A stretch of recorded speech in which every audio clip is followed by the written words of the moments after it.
Hey YouTube, this is Brian Mahone here. Today we're going to talk very quickly about workers' compensation audits.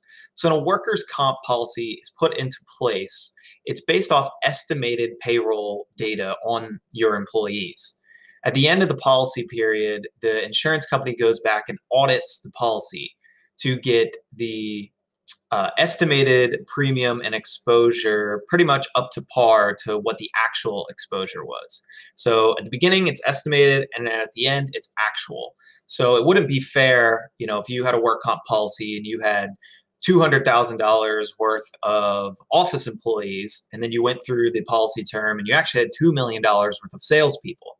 Um, Typically, jobs are rated off the risk. So for instance, a roofer would be at the top of the spectrum, very expensive, and then all the way at the bottom would be like an office employee, pretty low risk of the employee getting hurt. So when the policy term's over, they look back and look at hires, fires, and what the actual exposure was. So the work comp data is really about 10 or so kind of data points. What state the workers are in, when they were hired, the state unemployment number, the number of employees, the address or where they work. If they work from home, they work at a company location or office. And then what the employee does gets pretty much their job title and position gets put into a class code, a workers' compensation class code. For instance, office employees, clerical draftsman is 8810, salespeople is typically 8742, and there's hundreds and thousands of work comp class codes out there.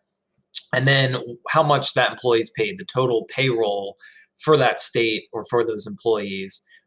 The underwriters will also need the company's FEIN number, which is pretty much a social security number for a business. So unfortunately, all work comp policies are auditable. When you put them into place, it's based off of estimated payroll data. At the end of the policy period, the carrier goes back and looks at actual payroll data. The audits can be done in person, via email, electronically, or over the phone. And typically they speak to an HR director, pretty much whoever's in charge of payroll. If you have any questions about workers' compensation audits, feel free to reach out.